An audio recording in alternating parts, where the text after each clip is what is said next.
Pessoal, bom dia para todas e todos. Essa propaganda que o Cícero fez, vocês não tomem pelo valor de face. Vamos, depois da nossa conversa, vocês vão ter uma visão um pouco melhor do que, na verdade, não é disso que o Cícero está falando. Mas, de toda forma, eu agradeço a gentileza do Cícero nessa... Eu só vou ligar o cronômetro, que o Cícero me disse que tem 60 minutos para falar. Eu não pretendo utilizar todos eles. Para frente e para trás. E o marcador de laser? Não tem. Tá certo. Não tem. O que não tem, a gente não usa, né? A gente trabalha bastante em algumas regiões do Nordeste, e lá tem uma expressão que eu acho muito legal. Você vai num restaurante e aí pede alguma coisa, esse tem, mas acabou, entendeu? É genial, obrigado, Tamara. É genial isso, né? Tem, mas acabou. Bom, eu agradeço o convite da Rede BAB para poder participar com vocês, a Silvia, que aceitou a sugestão do Cícero, ao Cícero pela gentileza do convite, e a vocês pela preciosa hora que estão doando para a gente fazer essa conversa. O que o Cícero me pediu foi decorrência de uma conversa que nós tivemos no SEMPEC. A gente, Tamara, Karina, que está aqui, e mais outras pessoas que trabalham conosco, numa aliança que a nossa empresa tem com o SEMPEC e que um instituto que nós tem com várias instituições e também com o SEMPEC, no sentido de nós estamos formulando com o SEMPEC a construção de nós chamamos de uma plataforma de direitos, né? E estamos utilizando no plural direitos, né? E não trabalhar com um direito, que a gente vai procurar discorrer na minha reflexão de logo mais. E nesta discussão da plataforma foram várias reuniões, e ao longo dessas várias reuniões nós fomos formulando um raciocínio e defendendo uma tese de que quando você não reconhece um direito, né, ele acaba prejudicando ou até anulando outros direitos. E quando nós perdemos a dimensão de que os direitos estão relacionados à condição humana, ou à pessoa humana, a lógica e a defesa dos direitos perdem o sentido, porque você perde o contexto. E quando você perde o contexto, né, fica difícil fazer com que o direito pare em pé. E fica difícil você identificar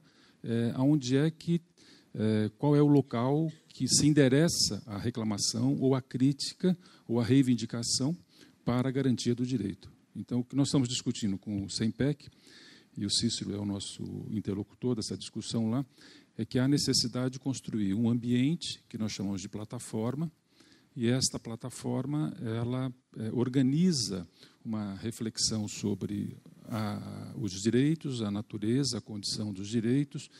E num país como o Brasil, com seus mais de 8 milhões de quilômetros quadrados, com estágios de desenvolvimento social, econômico, institucional absolutamente distintos, né?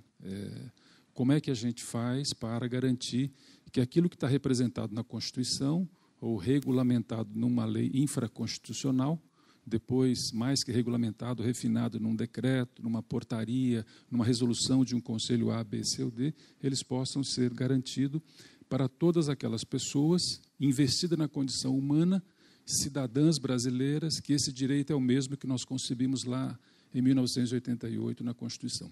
Então, a plataforma é um local que nós estamos procurando organizar essas informações e construir uma estratégia de alianças.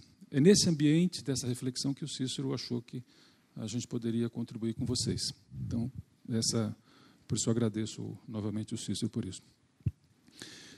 Ao longo da organização desta apresentação, nós fizemos uma discussão, aí nós que eu digo lá no SEMPEC, depois com a nossa equipe, que Tamara coordenou. Eu vou colocar aqui no chão, que é o roteiro que se eu não cumprir os roteiros, as meninas depois elas puxam a minha orelha e um pouco do cabelo que resta. E aí nós fizemos uma reflexão da seguinte natureza. Você pode fazer uma discussão que é uma discussão daqui para trás, né, de onde nós estamos, ir para o atrasmente, ou nós fazermos uma discussão que é de trás para frente, né? Então, o que nós organizamos nessa reflexão tem os seguintes pontos. Nós vamos primeiro procurar esclarecer como é que surge essa coisa chamada direito, né? De onde é que a linha do tempo, né? Como é que ele é construído, como é que ele é formulado, e desta formulação, como é que vai se dar ao longo dos últimos 5 séculos. Então, essa é a primeira reflexão. A gente começa lá atrás, no primeiro código, que é o código de Urakagina, né, até chegar nas últimas resoluções do Conselho Nacional da Criança e do Adolescente. Depois nós fazemos uma reflexão sobre a evolução do direito, né?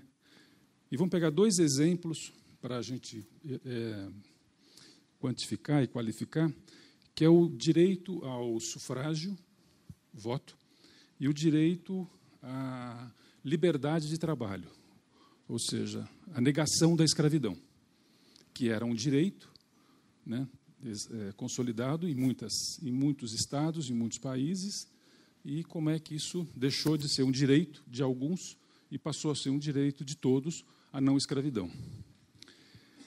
As gerações dos direitos, a gente passa rapidamente pela primeira, segunda, terceira e quarta geração dos direitos, e uma quinta geração de direitos que tem uma discussão enorme, né, que ainda não foi considerado, mas tem vários pesquisadores que trabalham com isso, os direitos de quinta geração. Organizado e reconhecido um direito, começa uma outra grande luta. Ok, eu tenho o direito, foi reconhecido o direito na lei. Como é que materializamos esse direito? E se ele é inerente à condição humana, eu tenho que fazer uma discussão se ele é universal ou não universal. Ok, ele é universal. Eu tenho um direito de um lado, a garantia do direito e a operacionalização do direito é um outro desafio.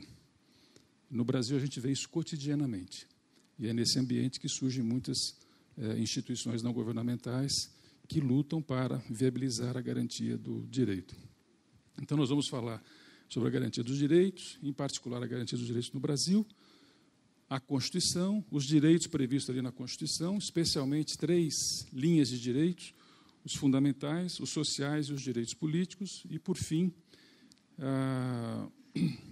a operacionalização na lógica de sistemas, e a gente vai se meter um pouquinho só, fazer algumas provocações do que poderia, o que a gente acredita que é o papel de muitas organizações não governamentais, que eu acho que é onde vários de vocês atuam, né? Então, essa é a lógica da nossa apresentação. Eu não sei, a regra, nós temos por costume e tradição, no meio da apresentação, se alguém tiver alguma dúvida ou quiser fazer alguma observação, esclarece melhor isso, fique à vontade. Então, é a nossa postura. Se isso puder, Cícero e Silvia, pode ser? Então, podemos.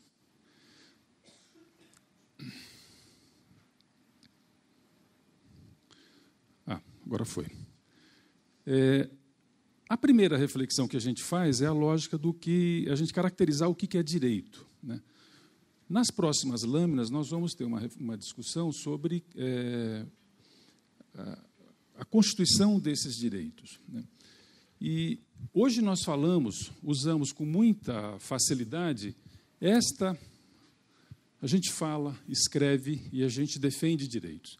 Entretanto, a luta da humanidade para construir uma reflexão e uma tese chamada direito não é uma coisa rápida, não foi uma coisa assim como você mandar uma mensagem no WhatsApp, né, e outra pessoa responde, e assim por diante, de repente você faz uma rede. A lógica da construção do direito é uma lógica que ela se arrasta há milhares de anos, há muitos e muitos e muitos anos. E é uma lógica que não é igual em todas as sociedades do globo. Tem um conjunto de direitos que não são reconhecidos em vários países e que, portanto, são naturalizados em vários outros países. Então, não é uma luta simples, não é uma luta igual, não é uma luta que, em todos os lugares, você vai encontrar um patamar idêntico, vamos dizer assim. Mas há uma coisa que une a todos na luta pela construção dos direitos. Que ambiente é esse? É a reflexão de que o direito está atrelado, ou ele é inerente à pessoa, à condição humana. Então, ao longo dos vários séculos, nós vamos observar que isso foi se modificando e foi se centralizando na figura humana, que é o que a gente conseguiu. Eu aponto para onde? Para cá. É isso? Que é o que a gente... Na linha do tempo da evolução do direito, as pesquisas que nós organizamos e as reflexões, né, é muito comum nós olharmos na literatura mais recente, daqui para frente, a Declaração Universal dos Direitos Humanos. Né, que muitos de nós tivemos aulas de história, sociologia, de política, né, e aqui, nesse período, em 48, se a gente voltar entre 7 e 10 anos para trás, nós temos o auge, o ápice da Segunda Grande Guerra, né, que morreram quantos milhões de pessoas? Muitos milhões de pessoas. Né? Foi uma guerra, como todas as guerras sangrentas? Foi. Bárbara? Foi. Ela foi maior ou menor do que a violência da Guerra de 17, da Primeira Grande Guerra? Essa é uma questão, né, que não é de quantificar, mas a Primeira Grande Guerra ela foi tão ou mais sanguinolenta do que a Segunda Grande Guerra. Mas essas duas grandes guerras, em um espaço de tempo tão curto, criou uma condição para que as pessoas que lideravam potências naquele período, né, e, claro, sempre sob a tutela de um vencedor ou de uma coligação vencedora, disseram-se o seguinte: olha, é preciso estabelecer um estándar básico acerca dos direitos fundamentais da pessoa humana. E aí tem, se vocês assim, forem observar e fazer uma pesquisa sobre a história da Declaração dos Direitos Humanos, vão ver que haviam vários grupos em vários países, em várias instituições, trabalhando e defendendo formas de organização desse direito, a definição dessa Declaração dos Direitos Humanos. Chegou-se a um consenso básico, né? Tem gente que critica que ele é muito estreito, tem gente que critica que ele é muito largo, né? Mas, certamente, na condição que nós temos hoje, eu acho que, globalmente, nós não seríamos capazes de apoiar ou de defender a Declaração Universal dos Direitos Humanos, né? Especialmente sobre a voz de algumas lideranças de grandes potências. Mas a gente lembra muito disso aqui. Esse é muito comum, né? 1948. Entretanto, a discussão sobre alguns aspectos dos direitos e do direito humano, ela, usando uma expressão do Odorico Paraguaçu, né, o patrasmente, ela é muito mais antiga, muito, que retroage aqui, olha. Né, o primeiro código que se tem registro é o Código de Urucagina, há cerca de 2.350 anos antes de Cristo. Se a era cristã tem 2018, né? A gente agrega aqui 2.350 anos a mais. Esse é o primeiro registro que se tem notícia, né, do rei Urucagina. Claro que aqui é preciso também colocar em valor presente, né? Quer dizer, um rei que organiza um código, né, E vocês vão observar depois, daqui para frente, que todos os códigos eles vão tratando de algumas coisas relacionadas ao direito à propriedade, né, a aspectos da família, a alguns elementos da fé, né, alguns elementos da fé e alguns elementos muito superficiais relacionados à liberdade, muito superficiais. E com o passar do tempo isso vai tomando formas, vai tomando, enfim. Mas o primeiro que se tem notícia é esse, depois o código. Bom, esta região é no Iraque hoje, tá? É um território dentro do Estado Nacional do Iraque. Depois o código de Hammurabi, também no Iraque, que seria o Iraque hoje, uma região do Iraque, há 1.700 anos antes de Cristo. Depois nós temos a Torá, em Israel, no território de Israel hoje, aproximadamente 1.200 anos de Cristo. Depois nós temos a Lei das 12 Tábuas, em Roma, 450 anos. A Bíblia, né, que traz uma definição mais estruturada em relação a esses temas. Outro documento é o Bill of Rights, na Inglaterra, de 1689. A Declaração de Direitos dos Povos, do Povo da Virgínia, é de 1776. A Declaração dos Direitos do Homem e do Cidadão, na França, em 1789. E, finalmente, aqui, a Declaração Universal dos Direitos do Homem. Então, esse é um pouco do que a gente... Claro que aqui, entre intervalos, tem várias outras coisas, né, várias outras manifestações que você pode identificar e assim por diante, né? Mas esse é um caminho, e, claro, aqui, 10 anos antes, Primeira Grande Guerra, Segunda Grande Guerra, que é aquilo que o Ocidente, nós ocidentais, temos mais presente. Entretanto, há um conjunto de outras guerras no Oriente, né, que não, por ser distante do Ocidente, não nos impactaram tanto e não produziram tanto conhecimento na sociologia, na história e na política, como as duas grandes guerras, que foram guerras mundiais.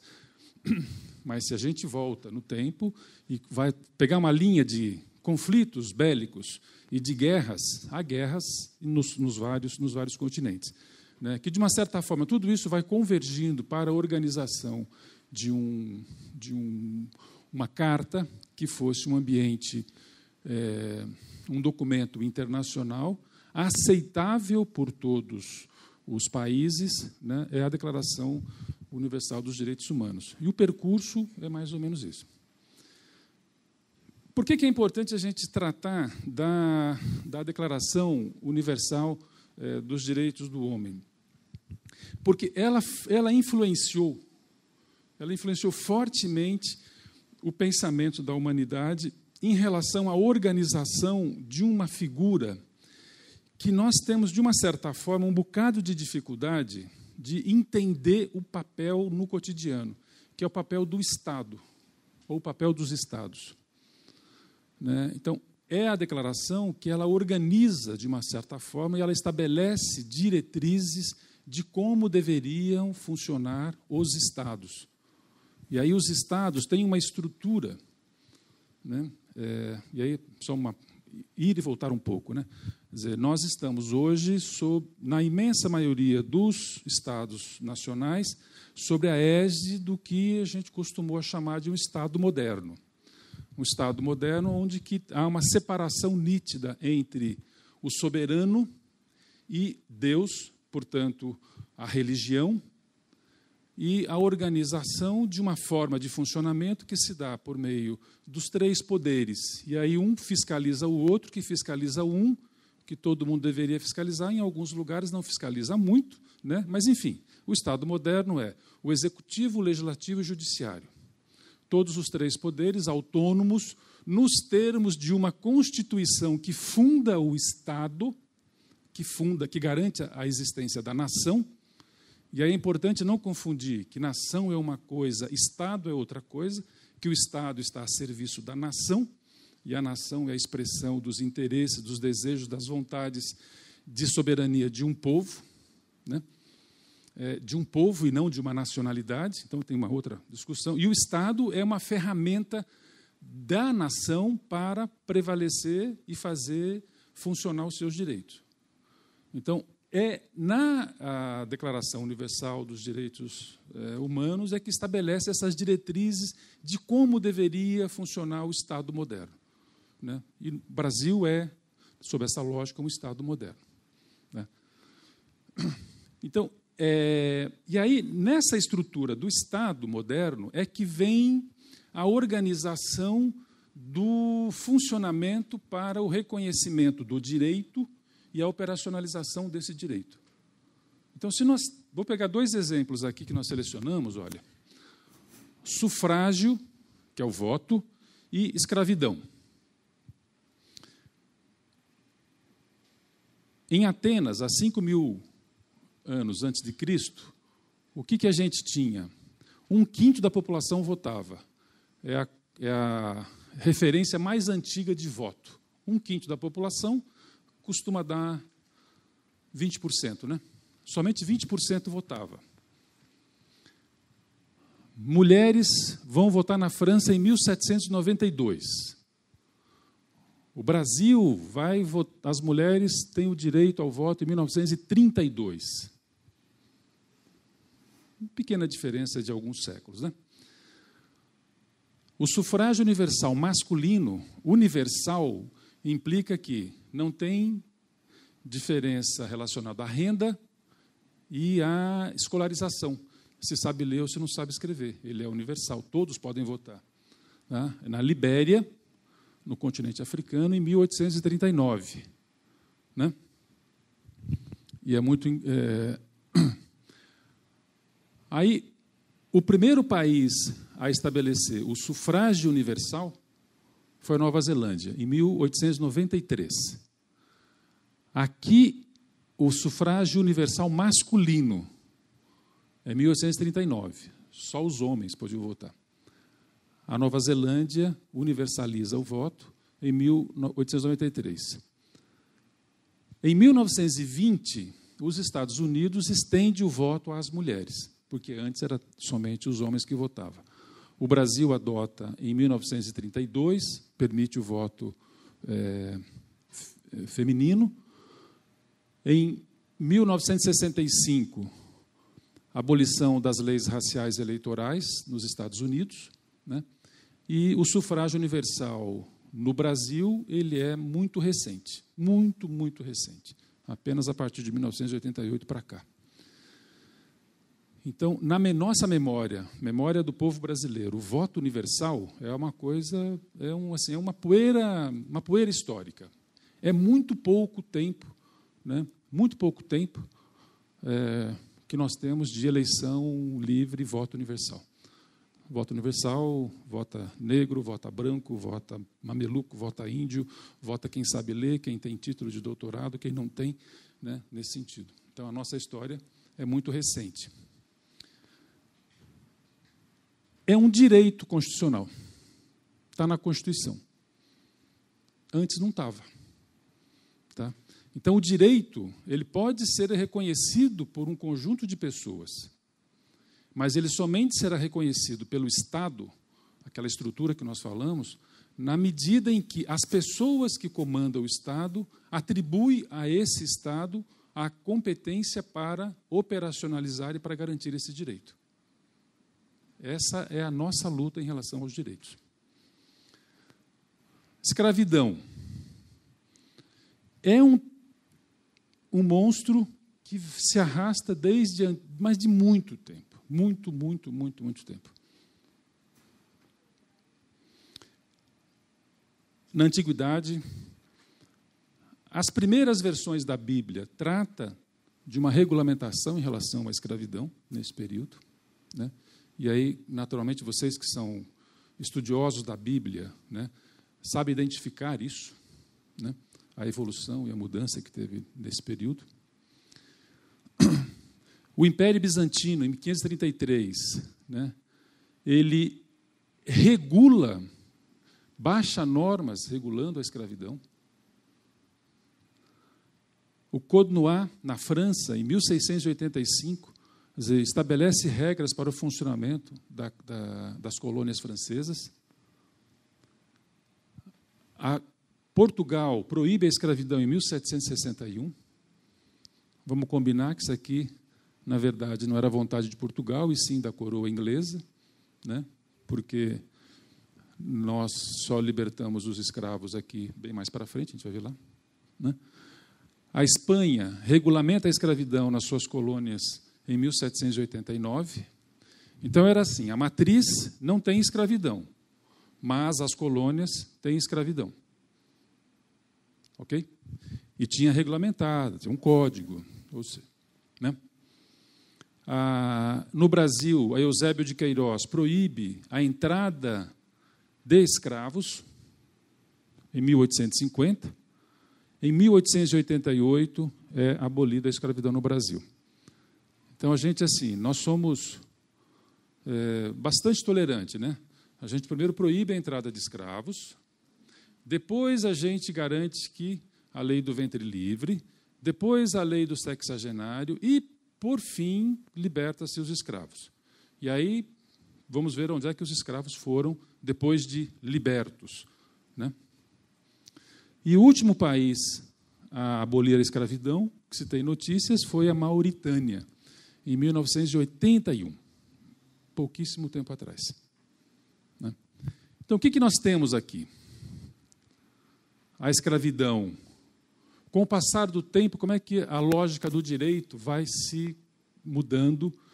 Você tem uma situação que a escravidão era direito naturalizado, né? E ela vai, na medida que você vai configurando e vão se fortalecendo as relações de vínculo humano com o aspecto da humanidade, né, isso vai tomando forma e vai criando um conceito de algo que é hediondo e que, portanto, é preciso ter uma estrutura do Estado que intervenha para fazer esse combate.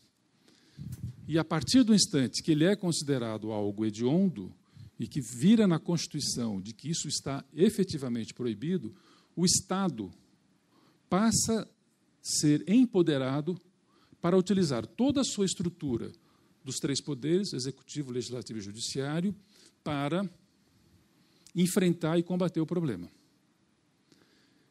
É uma coisa simples, olhando assim na linha do tempo, parece mais comum do que moeda de R$1, não é isso? Entretanto, o apelo econômico que se tem por trás disso é gigantesco. No Brasil, do meu ponto de vista, essa questão não está resolvida. Ela não está pacificada. Querem um exemplo disso? O embate que nós tivemos, nós, o povo brasileiro, tivemos recentemente em relação a uma portaria do Ministério do Trabalho que flexibilizava o conceito de trabalho análogo à escravidão. Lembra disso? O que é um trabalho análogo à escravidão?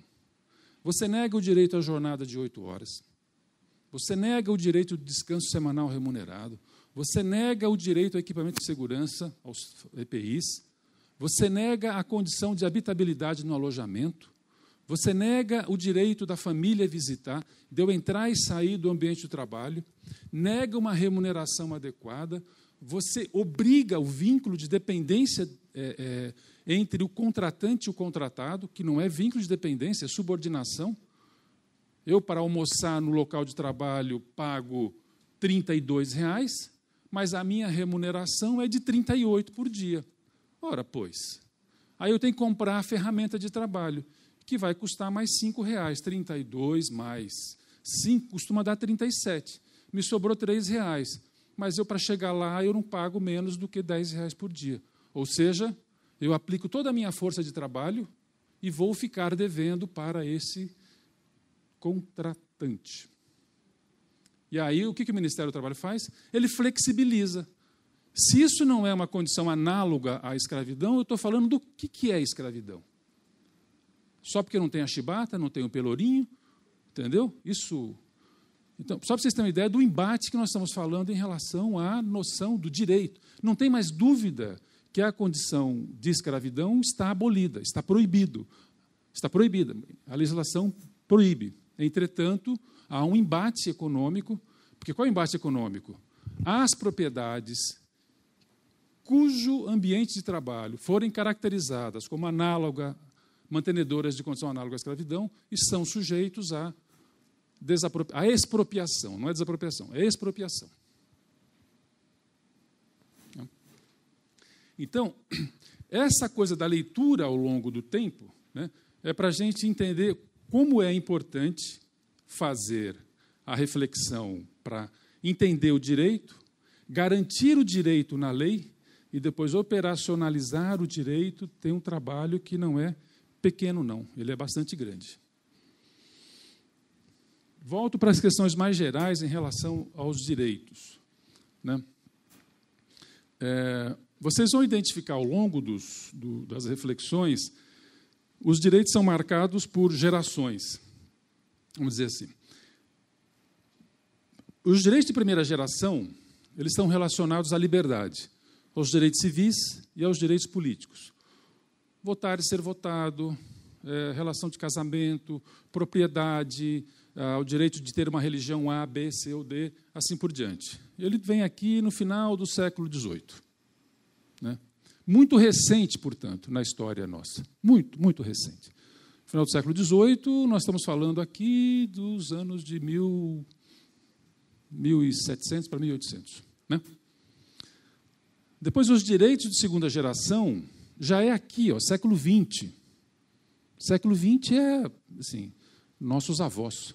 Né? Bom, eu sou do século XX também. Né? Nós, quase todos somos do século XX aqui. Mas assim, entra em cena o conceito da igualdade, né?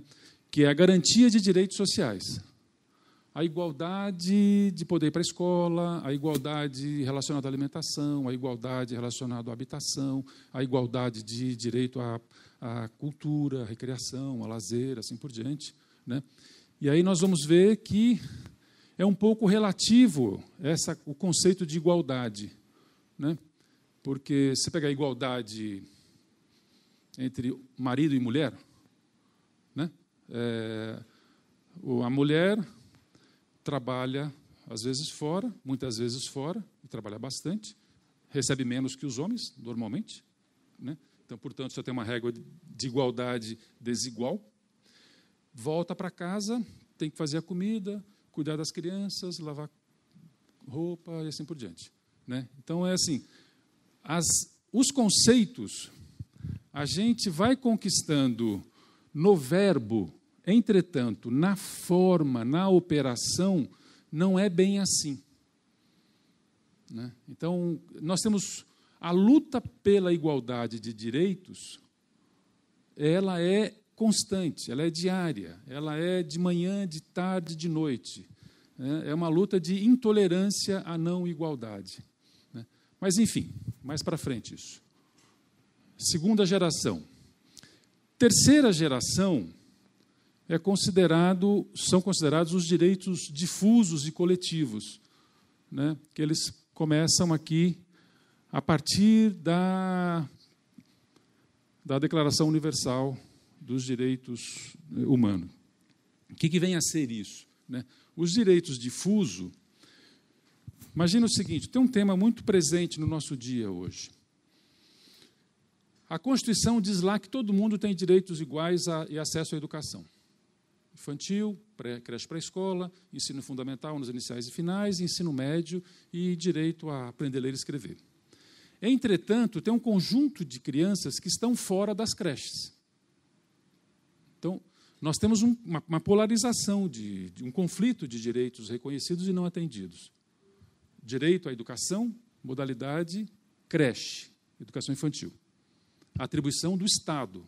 Está lá na Constituição, está lá na LDB, está lá no Plano Nacional. O Plano Nacional de Educação diz que em 2016, 50% das crianças que têm 0, 1, 2 e 3 anos tinham que estar matriculadas numa creche. Em 2022, universalização do acesso. Entretanto, o último censo do INEP, o ano passado, diz que menos de 28% das crianças em idade de creche estavam matriculadas. As outras crianças não estão matriculadas. Tem um direito violado. Quando eu pego individualmente, pego essa criancinha, vou com ela no promotor, o promotor abre uma ação para garantir vaga para esta criança. Entendeu? Entretanto, tem um conjunto de direitos de outras crianças, cuja mãe, cujo pai, cujo responsável não teve acesso ao Ministério Público, que não tem uma ação para garantir a sua vaga. Então, são direitos difusos e coletivos, né, que este conceito vai aparecer aqui nos direitos de terceira geração. Os direitos de quarta geração estão relacionados à democracia, à informação e ao pluralismo, né? Quer dizer, que é o direito de livre manifestação, de pensamento e ter acesso à informação. Querem uma coisa gritante? Ontem vocês viram que saiu uma notícia do ex-presidente da República, Geisel, né, a informação de que ele autorizava pessoalmente assim: olha, essa mulher aqui, lá na ditadura, é muito perigosa. Ela tem tendências comunistas e ela defende coisas que nós, os comandantes dessa revolução militar gloriosa, não podemos tolerar. Eu digo para o general aqui, a generala do lado: pode executá-la. Falo só para ela. Eu era o presidente da República. Nós só tivemos o direito a esta informação agora, ontem. Quantos brasileiros, por exemplo, né, não têm, foram negados o direito de saber que os seus entes foram presos? Tem mais de 100 pessoas no Brasil, né, desaparecidas, assim por diante. Então, isso é aqui, olha, recente. Agora, e o que estamos discutindo hoje, os direitos de quinta geração, são os direitos que são coletivos universais. Por exemplo, como é que você explora os oceanos? Né? Há uma disputa, por exemplo, sobre as léguas marítimas, o que é patrimônio do país ou não. O Brasil ampliou de 12 léguas para 200 léguas marítimas há poucos anos atrás. Lembram disso? Foi um ganho enorme, porque se nós não tivéssemos feito isso, nós não teríamos condições de explorar o pré-sal, porque o pré-sal está fora das 12 léguas marítimas. Agora, depois das 200 léguas marítimas, até o continente africano, tem légua para chuchu, não tem? Muitas léguas. O que tem nos oceanos? Quem é proprietário desta riqueza que está nos oceanos? Quem que regula esta riqueza? É um tema. O outro tema são os códigos genéticos. Nós ficamos felizes da vida quando a ciência conseguiu decodificar os códigos genéticos. Aí clonou a ovelha Dolly, está clonando uma cadela, enfim, tem um monte de clonagem. E aí? Bom, tem um monte de filmes de ficção que vai colocando um monte de coisa. Como é que regula isso? Como é que a gente trabalha com o código genético, por exemplo? Né? Então, tem uma discussão enorme aqui em relação... E coisas que se imbricam aqui, por exemplo, ou seja, você tem a informação do Facebook, do Google, né, ou do WhatsApp, né, que foi capaz de influenciar nas eleições dos Estados Unidos, no processo do Brexit, entendeu? E que influenciaria, ou vai influenciar na nossa eleição desse ano aqui. Então, essas são outras questões que classificam, né, as gerações de direitos e sempre na lógica do fundamental. Então, para muita gente, você fala, mas discutir o código genético é um direito fundamental? Você não tem vaga na creche, você não tem o transporte coletivo, você não tem... Eu vou discutir isso? Eu vou discutir o mar, entendeu? Nem sei onde fica o mar, eu não gosto do mar, é tudo água salgada, cheia de areia, entendeu? Tenho medo do mar. Né? Como é que a gente discute isso? Então, são pequenos dilemas que a gente tem pela frente. Já falamos bastante dessa declaração, mas o que eu queria chamar a atenção aqui para vocês é isso aqui, ó. Essa declaração, ela gera uma energia enorme no sentido da constitucionalização dos direitos humanos. Esta é a grande contribuição para esse debate. os Estados signatários precisam estabelecer instrumentos de garantia dos direitos humanos nos seus territórios. Então, todos os Estados, hoje são mais de 200 Estados nacionais, né, quando ele adere à Declaração Universal dos Direitos Humanos, eles se comprometem a organizar regras e instrumentos para garantir a operacionalização dos direitos. Então, quando o Cícero falou, nós vamos trabalhar com o direito, a causa de todos os direitos, é isso, né, Cícero? A causa de todas as causas, né? O Brasil é signatário. A nossa Constituição, ela abraçou amplamente a Declaração Universal dos Direitos Humanos. Então, nós temos um campo enorme, enorme, enorme de atuação na lógica dos direitos. Você levantou a mão para espreguiçar. Não era a pergunta, mas não. Tá. Vamos falar de duas coisas aqui. A garantia do direito, o reconhecimento do direito e a garantia do direito. Tá? São duas coisas aparentemente muito próximas, mas nem sempre tão próximas assim, né? Nós tivemos um período recente, digo recente porque de 63, 64 para 85 é muito recente, né? Um período de exceção, que nesse período aqui, de 64 a 85, como eu usei o exemplo agora há pouco do ex-presidente Geisel, né, a estrutura do Estado brasileiro, né, vamos entender isso, a estrutura do Estado brasileiro, o judiciário, o executivo, o legislativo e todo o seu aparato, conhecido e desconhecido, esteve a serviço de uma causa. Esteve a serviço de uma causa, entendeu? Que era combater a corrupção, tá? Só a gente lembrar a marcha do 1 milhão contra a corrupção, que levou ao golpe. Combater a reforma agrária, combater a reforma de base, combater os comunistas, entendeu? Toda essa estrutura, e não é pequena estrutura, é gigantesca a estrutura do Estado brasileiro, foi utilizada a mando de algumas pessoas para combater inimigos do Estado. Isso vem até 85. De 85, quando termina o período da ditadura, se exauriu a ditadura, porque a causa que levou à ditadura, que garantiu a utilização da estrutura do Estado, ela se revelou uma fraude, uma mentira, e perdeu força. Ou seja, o presidente general não podia mais cochichar no ouvido do chefe do SNI, que podia matar a moça de óculos aqui do lado. Entendeu?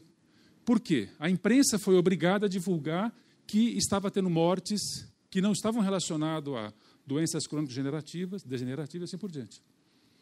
Né? E aí nós, povo brasileiro, neste período, claro, nós não deixamos de protestar, mas nós construímos um ambiente, e aí que eu queria colocar isso, que eu acho que é o ponto fundamental da nossa conversa. O movimento de encerramento da ditadura e a construção de um novo pacto, expressado pela Constituição de 88, a Constituição não marca só o fim da ditadura. A Constituição de 88, ela coroa um pensamento que valoriza fortemente a lógica de proteção dos direitos da pessoa humana. É por isso que ela vem a ser chamada de Constituição Cidadã. Porque é na Constituição de 88 que garante o direito à inviolabilidade da correspondência, por exemplo. Você não pode abrir a minha correspondência, entendeu? Sem um mandato judicial. Você não pode interceptar a minha conversa telefônica sem autorização da Justiça. E aí, quando você pega... quando é que você pode ouvir uma conversa entre dois particulares, tem regras razoavelmente claras. Você não pode entrar na casa de alguém que está na periferia porque sentiu o cheiro de maconha na rua. Não pode. Você não pode prender um adolescente que vem da periferia, porque tem um cabelo diferente, metade azul, metade amarelo, usa piercing e tem tatuagem. Por quê?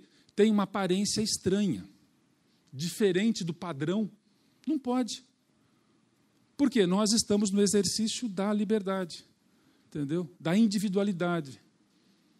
Você não pode, na condição de macho alfa, violar uma menina que está no ônibus de bustier com assim, meio que apertando o seio, que está de minissaia, porque ela está se oferecendo, ela não está se oferecendo. Isso não reserva o direito ao macho alfa de cometer um abuso sexual. Não garante ao delegado, quando essa menina que foi abusada vá à delegacia e dizer, olha, eu fui molestada no ônibus. Também, né, minha filha? Você quer o quê? Com essa roupinha assim, né? Que você fosse chamada de freira? Não dá o direito ao delegado de se comportar desse jeito. Entendeu? Onde é que está escrito isso? Está escrito na pactuação que nós fizemos na Constituição. E que muita gente começa a ter vergonha de falar, de defender que a Constituição é cidadã nos dias de hoje. Entendeu? Está na Constituição. Entendeu? É aí que começa, né? Que tem questões que parecem assim que são coisas... E é tão novo isso, é tão recente isso, né? Abre assim, todos são iguais perante a lei, sem distinção de qualquer natureza, garantindo-se aos brasileiros e aos estrangeiros residentes no país a inviolabilidade do direito à vida, à liberdade, à igualdade, à segurança e à propriedade. E aí segue vários outros artigos. A nossa Constituição abre com isso. Ponto. Entendeu? O que significa isso? Que nós somos capazes de propor um pacto de não violência, um pacto de tolerância, um pacto de progressividade, um pacto de reconhecimento à nossa diversidade. Está na Constituição. Tá? Então, eu diria para vocês hoje que a principal causa dos nossos próximos tempos, sabe qual vai ser? Defender a Constituição brasileira. Esse é o principal desafio dos próximos tempos. Porque há um conjunto de reformas, são as reformas sopa quente. Sabe o que é isso? Como é que você come sopa? Quente. Prato fundo, sopa super quente. Você não bota a colher lá no meio e... Você vai pela borda, pela borda, pela borda. Então, o que está em curso hoje no Brasil é os derrotados de 88, do pensamento autoritário, do pensamento exclusivista, do pensamento misógino, do pensamento racista, eles perderam esse embate. Mas a lógica hoje é de vamos pela borda, entendeu? Vamos pela borda. Como é que a gente vai pela borda? Coisa simples. Vamos diminuir a maioridade penal. Já ouviram esse tema? O problema da violência são esses garotos que, com 16 anos, já aprendeu a puxar o gatilho do 38. Entendeu? Mas eu não discuto que a escola, apesar de universalizante, ela não é para todos, ela é uma escola excludente, ela não respeita a diversidade, a escola de periferia ela é de 5ª, 6ª, 8ª, 10ª categoria. Ela não ensina as pessoas, ela não reconhece que a criança que está na escola da periferia, ela vem de uma família, dizer que o seu tataravô... Há um discurso que a gente não conseguiu enfrentar com serenidade, que é o seguinte: conversa com uma família, com um representante de uma família que vem de inúmeras gerações de extrema pobreza. Meu tataravô era muito pobre. Meu bisavô é muito pobre. Meu avô é muito pobre. Meu pai é muito pobre. Eu sou muito pobre. Meu filho vai ser o quê? No mínimo, pobre. Qual é o papel da escola nessa linha de pensamento? Zero, porque o tataravô, o bisavô, o trasavô, ninguém teve acesso à escola. Entendeu? Então, se eu não tiver uma postura agressiva do Estado de trazer estas pessoas, de quebrar esta geração de pensamento, não adianta eu dizer, o Fundeb garantiu escola para todo mundo. Porque ele não garantiu escola para todo mundo. Tá? O Fundeb abriu as portas da escola, mas ele não garantiu a educação.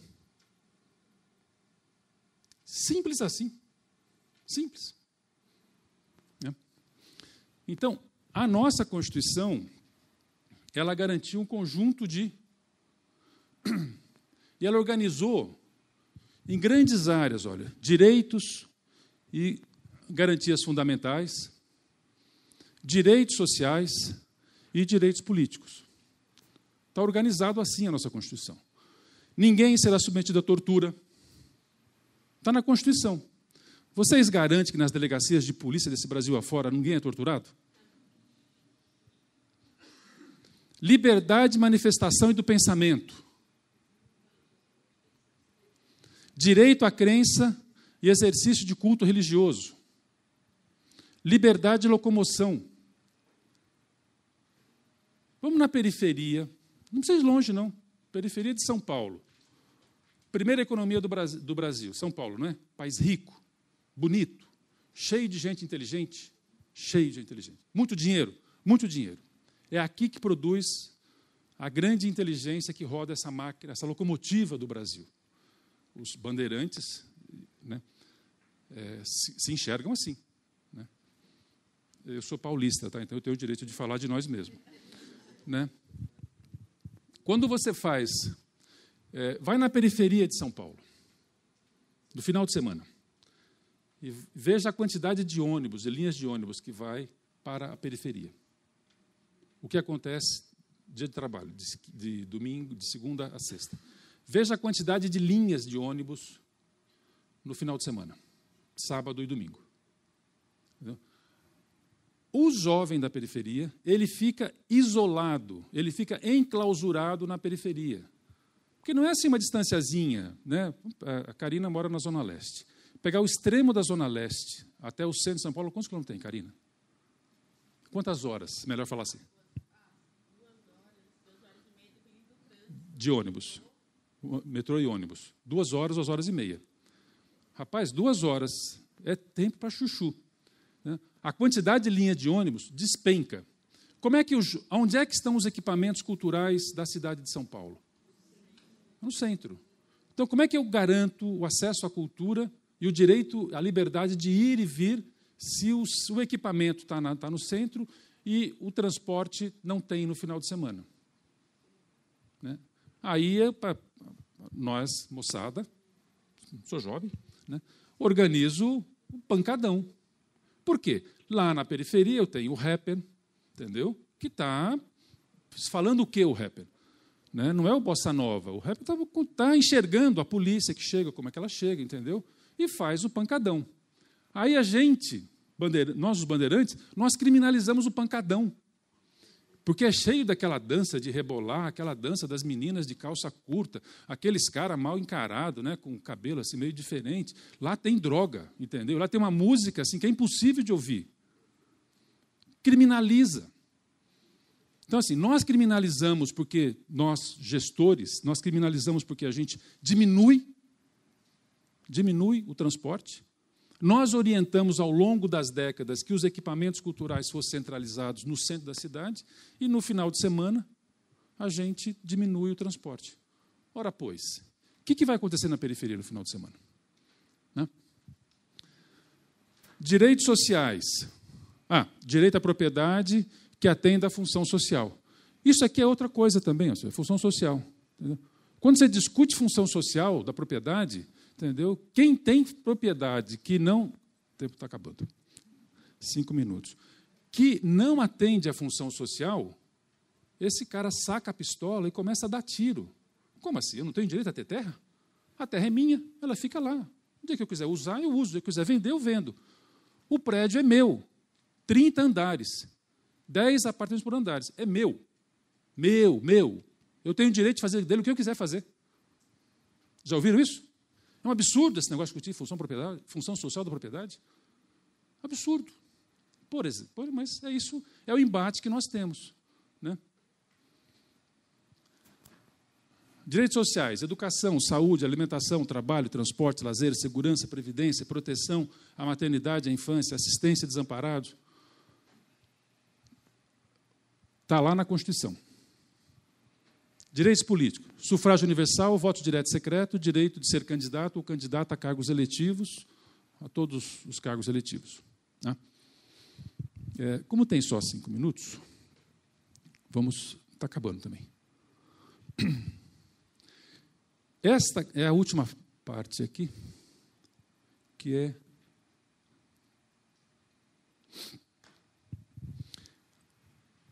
esse país é grande para chuchu, né? Daqui até aqui de a pé são vários meses. Daqui até aqui de a pé são vários meses. São culturas muito distintas, né? Quer dizer, nós organizamos ao longo desses anos todos uma coisa chamada federação. A Federação Brasileira, ela está organizada em 5.574 municípios, faltam 4 aqui, 26 estados e o Distrito Federal, e a União, né? Então, a soma disso dá a Federação da República Brasileira. A Constituição, quando nós pegamos esta observação... Eita, eu quero voltar uma lâmina. Isso, voltou. Como é que se operacionaliza isso daqui, naquele tamanho de país? A lógica da Constituição foi a organização de sistemas. Às vezes a gente não dá muito conta disso. Sistema Único de Saúde. Já ouviram falar desse cara? Sistema Único de Assistência Social. Já ouviram falar? Agora, recentemente, Sistema Único de Segurança Pública. Já ouviram falar? Menos, tá? Mas existe. Então, a lógica do sistema é que ele pega isso daqui, que assegura direitos, né, e organiza na federação, tem 3 esferas, União, com seus ministérios, estados e municípios, a responsabilidade, atribui competência e responsabilidade para operacionalizar os sistemas.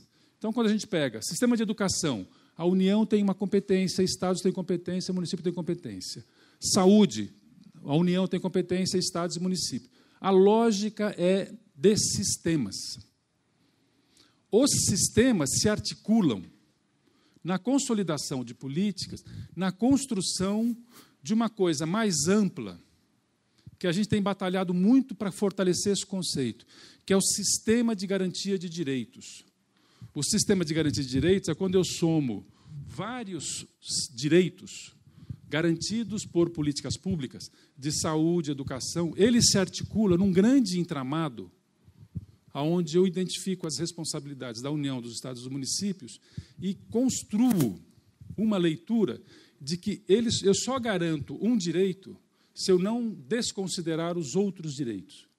Isso é uma lógica de sistema. E quando eu trabalho o sistema, eu constituo uma outra forma que dou recados de como é que esse sistema deve funcionar, deve operar, que é através da rede de proteção social. Ou seja, a rede é a forma, é a voz de comando que o sistema, que a política, que a Constituição dá para os agentes públicos. Vocês precisam atuar por dentro do sistema na operacionalização da rede. A voz de comando do Estado, da Constituição, para quem faz políticas públicas você tem que garantir o funcionamento do sistema, tem que garantir a operacionalização por meio da rede. E, portanto, vocês têm que conversar, vocês, gestores da sociedade, das políticas públicas. E vocês têm que ouvir a sociedade. Por meio do quê? As políticas públicas, já disse como é que se ouve, por meio dos conselhos. Por isso que toda a política pública tem um conselho municipal, conselho estadual e um conselho nacional. Simples assim. É a lógica de funcionamento da estrutura que emergiu da Constituição de 1988. Para terminar, se o companheiro aqui deixar, né? Isso tudo nós chamamos de federação. A Constituição organizou um pacto federativo e um pacto na sociedade. Divisão de responsabilidades, quem faz o quê em cada uma dessas esferas, e determina, obriga, tem voz de comando. Vocês, governo federal, governo estadual, governo municipal, têm que conversar. entre vocês e com a sociedade. Esta a gente encerra aqui, né, Tamara e Karina? Sim, perfeito. Aí, do nosso... nós somos militantes de políticas públicas. Nós não somos militantes... Eu não sou militante do terceiro setor, né? O meu trilho sempre foi na gestão de políticas públicas, né? Aprendi muito a trabalhar com o terceiro setor, com as organizações não governamentais, né?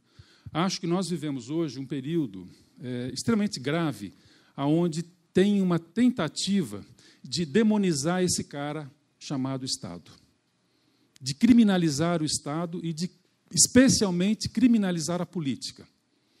Tá? Naquela linha do tempo que nós colocamos ali atrás, nós, humanidade, não fomos capazes de desenvolver um instrumento de funcionamento fora da política pública que não fosse a barbárie e a violência.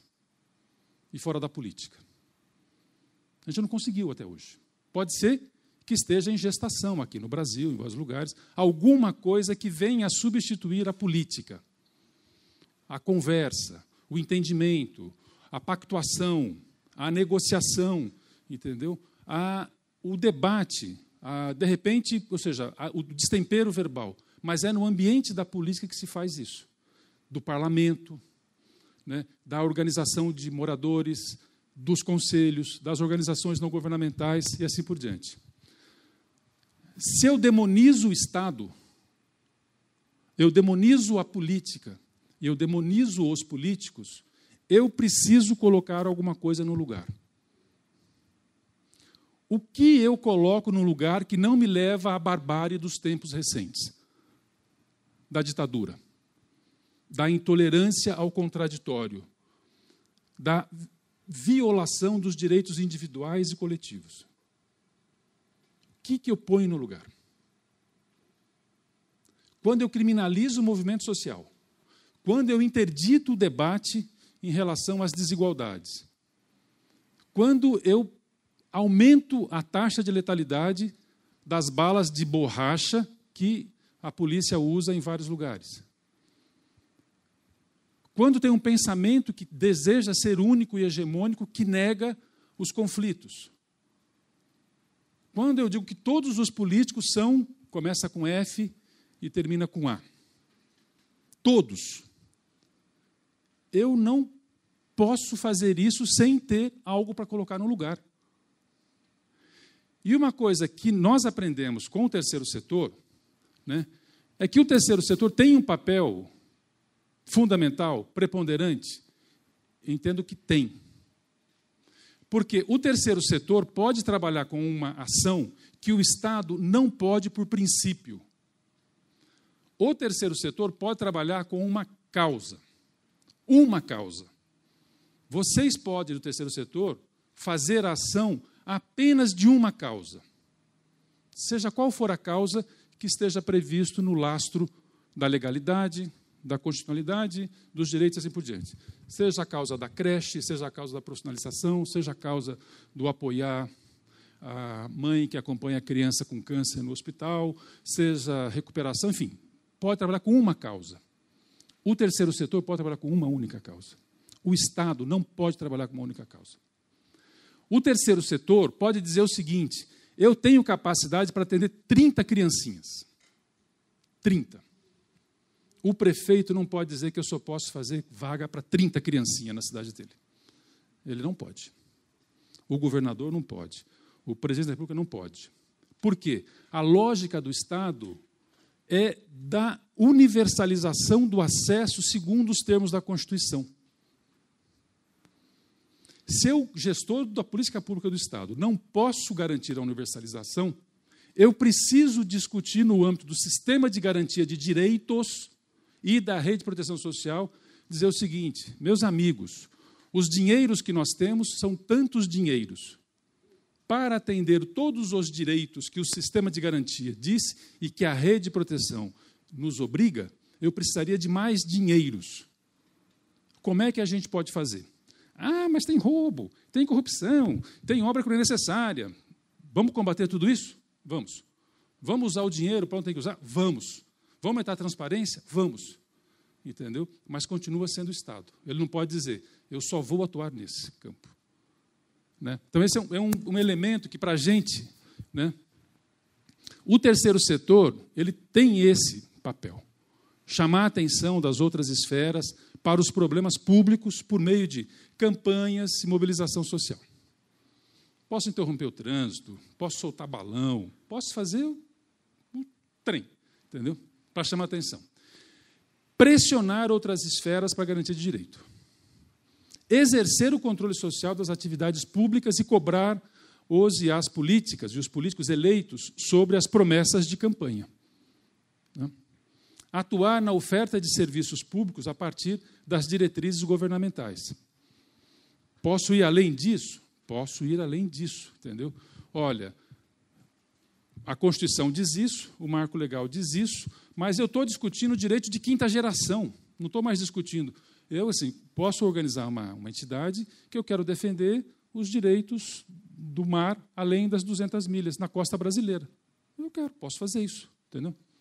Posso, então, alargar a visão do Estado. Né? Acabou o meu tempo. Eu paro por aqui e fico à disposição para prosas mais. Obrigado, gente.